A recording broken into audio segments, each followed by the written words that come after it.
tearing up before us. We hang on the hem of your gown. Blue sky come, promise not to leave us. Terry. Hello everyone, I'm out in the forest with ZUCCA and I just realized that I stepped in one of his poop. He had all the space around him and he decided to do it right in the middle of the path. But anyway, today I wanted to talk to you about 8 disadvantages of living rurally, because I find that online, on media, we always kind of idealize the idea, and we don't often talk about the not so good bits, so that's what we're gonna do today. Hurry, can you hear us through? Blue sky come, dancing in between. The first thing is something that I think people don't really think about, which is living closest to nature doesn't automatically make you live a greener lifestyle.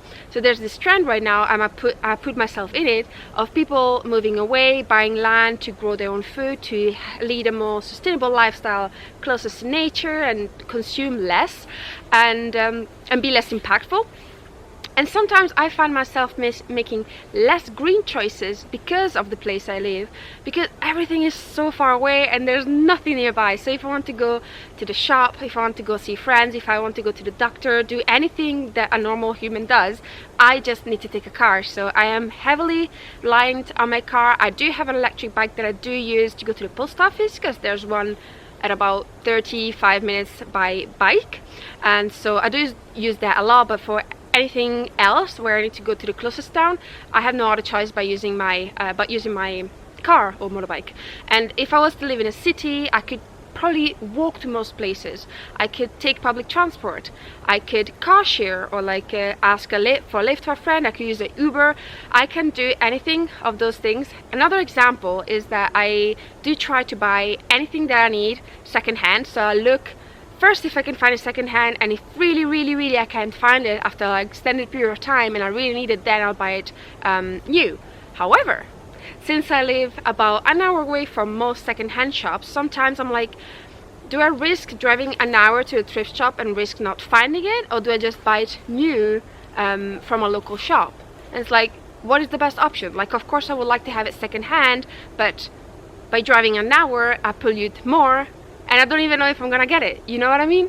Or in terms of food, you might think that having a land in your own garden, you're gonna be able to grow most of the things that you need in terms of veggies straight away, and you're gonna have an abundance of it. But you're gonna find that there's a steep learning curve for most people, I think anyway, and that there's so much to learn about gardening and so many things that can go wrong. You can have pests, animals coming to eat all of your produce, too much water, too little water, it's too hot, it's too cold, and so there's a lot to learn. And there's a fluctuation as well over the years. Not every year is going to be a good year for you, and so you will find, especially in the first few years, being heavily reliant on grocery shops. To a chorus, tie us to your golden crown.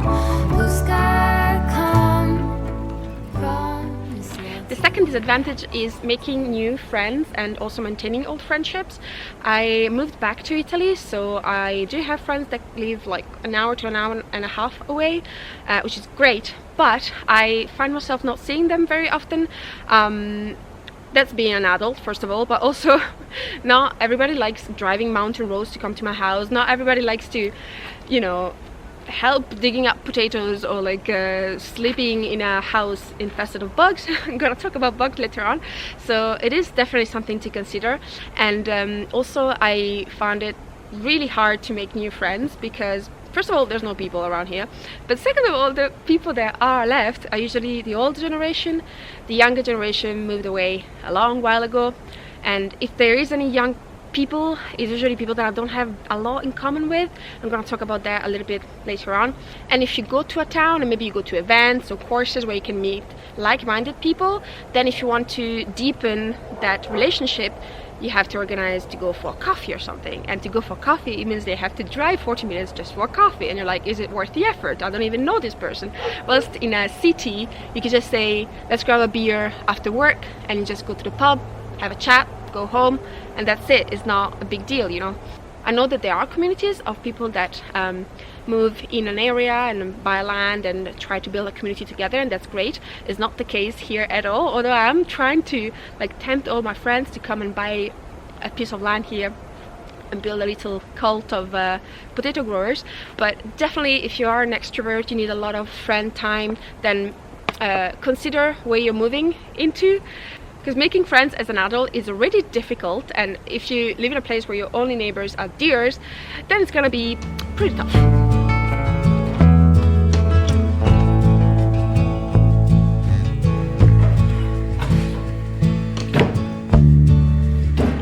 The third disadvantage is that you might get less bang for your buck in terms of taxes. I pay the same amount of taxes than people living in the town, but I get less services. So for example, I pay for rubbish collection, and they more often than not don't come, they get lost, they don't know where to go, and so I end up having to go to the tip myself.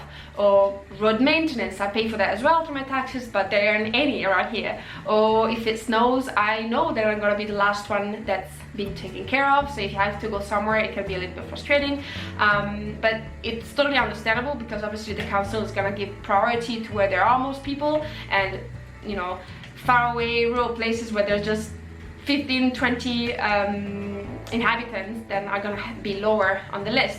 It can be frustrating at times, and sometimes I hear people around here like complaining about the council, they don't care about us because they feel left out, and I get it, but at the same time there's not much you can do about it, so just gotta accept it.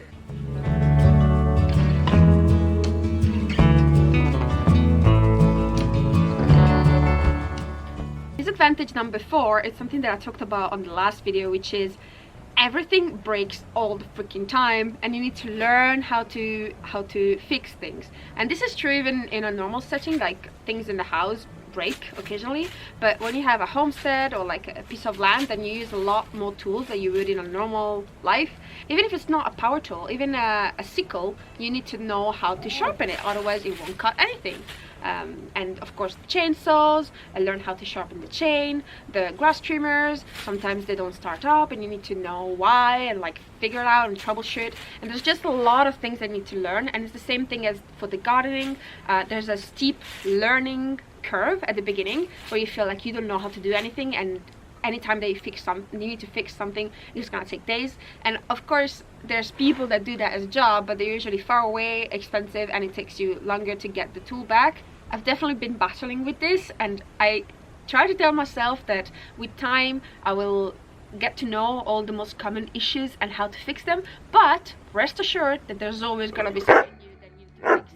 And I know it's very frustrating, very frustrating.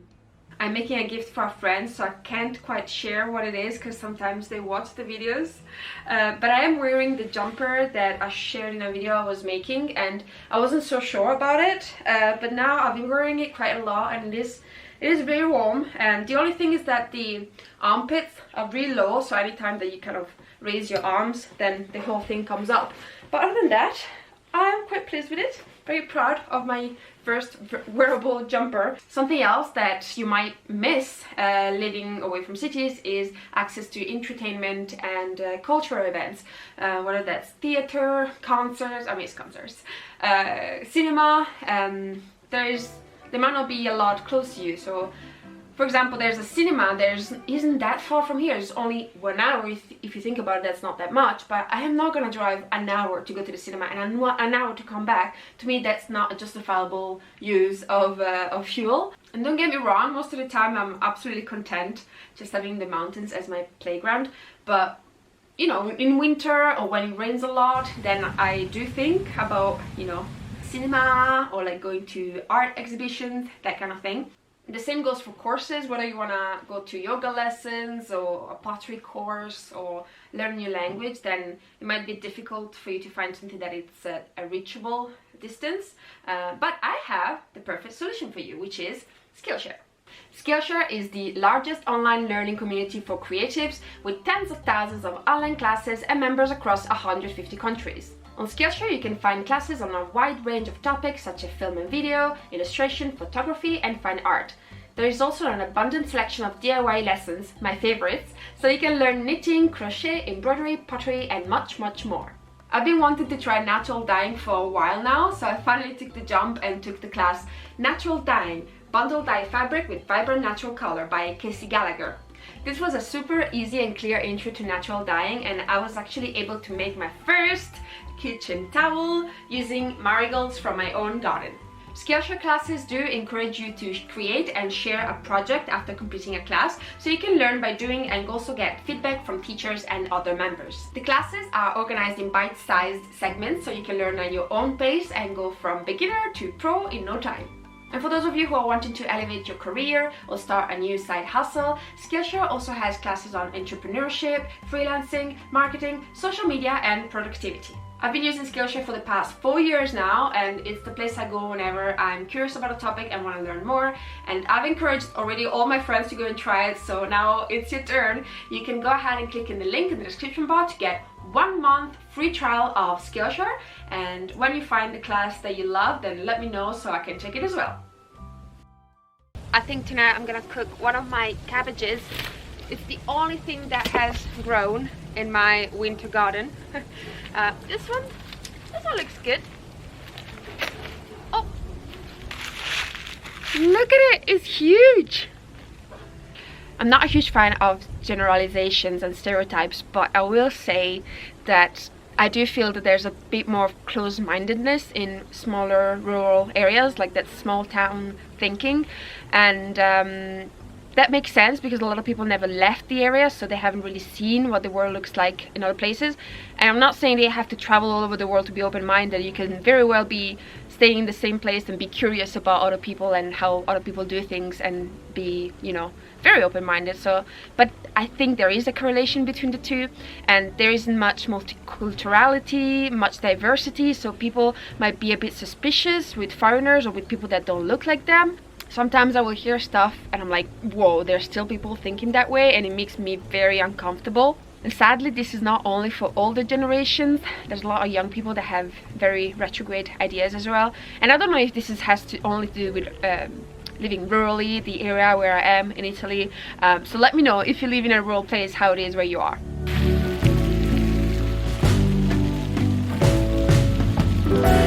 I'm keeping the ground moist for the bulbs, but I don't really know if I have to do that, because I saw online that you need to water them when you put them in place, and then in another place they said you should keep watering them, so I really don't know what I'm doing. Let me know if you know. But anyhow, disadvantage number 7 has to do with couriers and parcels. So where I live, supposedly they should deliver, however I found out that most often than not they wouldn't, because they would see that the address is far away from town. There aren't any other packages to deliver that way. The road to get here is windy and it's not great for bigger vans, so they just wouldn't deliver. They put you know, attempted delivery, wrong address, which weren't true because the address is very much correct. And I know that they do this for in towns as well, but here it's a lot worse. And so over the years, anytime that a delivery driver would actually get here, I would be like super friendly and super thankful, because I wanted to encourage them to come back, and they would come if maybe there was another parcel in the village. But anytime that then I would meet them and get their phone number so that they could contact me, then they would change, and then the cycle would start again. So I've learned now that there's no point putting my address, and I just have another address closer to town where they can deliver, and then I can go and collect it. And this is definitely not like a huge massive issue, but it can be annoying, especially if you are like me and need to order parcels online in order to work. I order silver online for my jewelry, and it has happened that the courier wrote delivered, and it was like, where is it? It's not delivered to me. And I found out later on that it was at the local bar, and I'm like, thank you for delivering, but the bar is not exactly a safe place for like this parcel that it's quite expensive. I better start packing your orders if I want them to get to you in time by Christmas. But the last disadvantage that I wanted to talk to you about, which to me isn't that bad because I'm not afraid of them, I don't mind them, but it's, if you don't like bugs, you might have a hard time. My house is pretty much infested by bugs. Infested. I've got lots of spiders, I've got scorpions, I've got ants in summer, I got lots and lots of shield bugs in autumn, and you know, flies and mosquitoes and all the usual stuff. If you're somebody that isn't a big fan, you might have a hard time keeping them out of your house, and you might just need to get used to them, which I know not everybody is comfortable with that, so definitely something to consider. And let me know if you have other things that you think people should know before moving away from cities, and if you agree, disagree with what I said. And don't forget to go and check out Skillshare. As usual, the link is in the description bar, and I will see you very soon. Bye bye.